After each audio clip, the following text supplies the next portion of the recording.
This is Brian with ScreenFiles.com in review.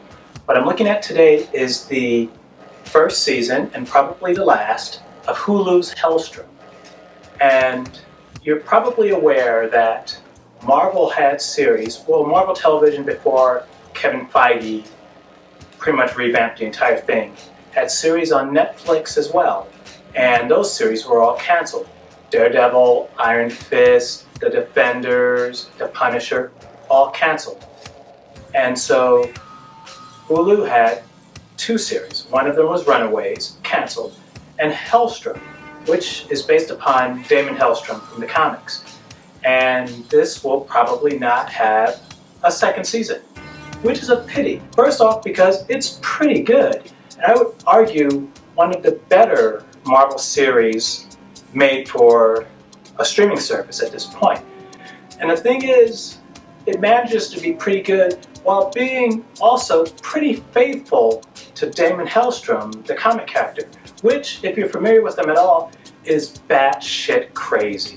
It's Damon Helstrom, the son of Satan, and his sister is Santana, Anna here.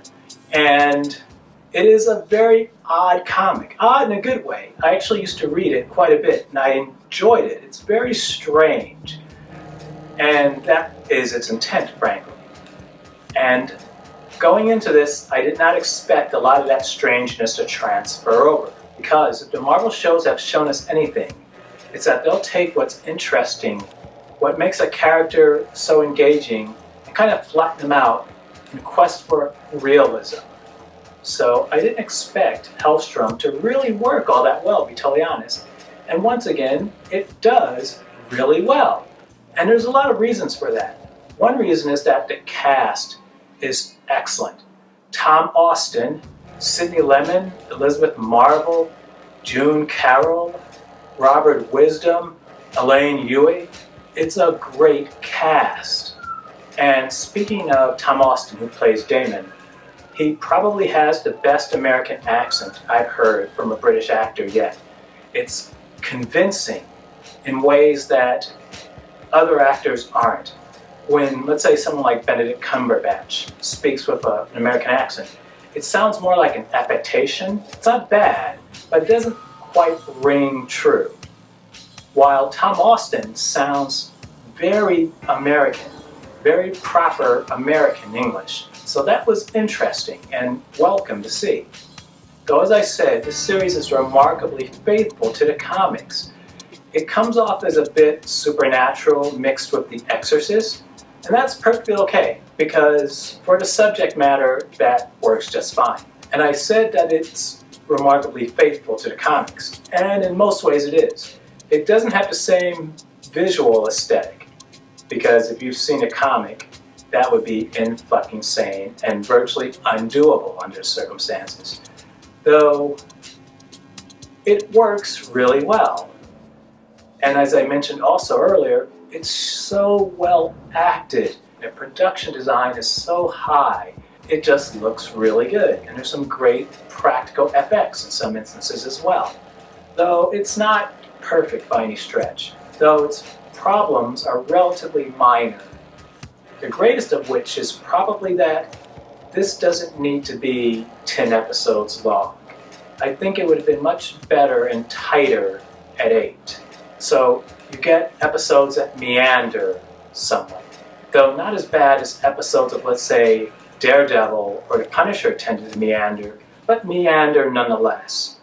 Another issue, relatively minor, though an issue nonetheless, is that the story is somewhat convoluted and not nearly as clear as it perhaps should be. By which I mean, the whole idea behind the series is that Damon's father is a serial killer. His mother is possessed. Now, how these events happen and in what order is where the confusion comes, at least for me. I had to get through at least half of it till I really understood why things were happening in whichever particular way they were happening. So that was a little irritating. And for clarity's sake, it's that Damon's father, who, as I said, was a serial killer, was also a demon, and he had his wife possessed by a demon, and his children are essentially demon spawn, Damon and Anna, which is to say they have abilities that other people don't have, to put it lightly. They're actually really powerful beings. Though that was, as I said, confusing, and I wish that it would have been laid out in such a way that it made more sense. Another thing is the opening.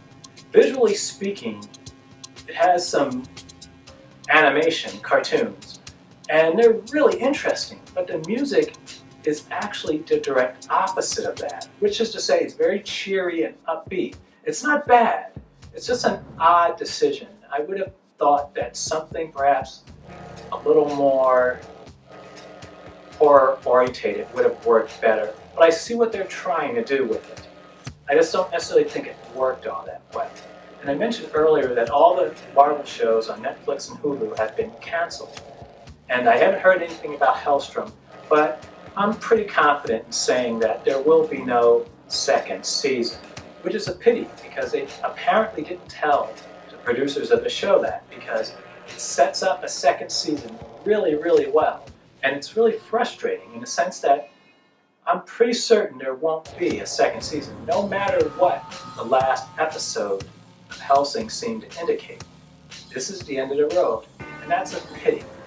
That being said, I would like to see more of Tom Austin, who I hadn't seen before this, as well as Sidney Lemon, who plays his sister. Both of them are just great actors, it's a great cast, and this is a shockingly good series.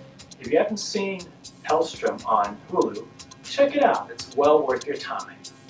This is Brian with ScreenFiles.com in review. Do you agree? Disagree? Let me know down below. And as usual, consider a like or a follow. And next week, look for a review of El Chicano. Peace.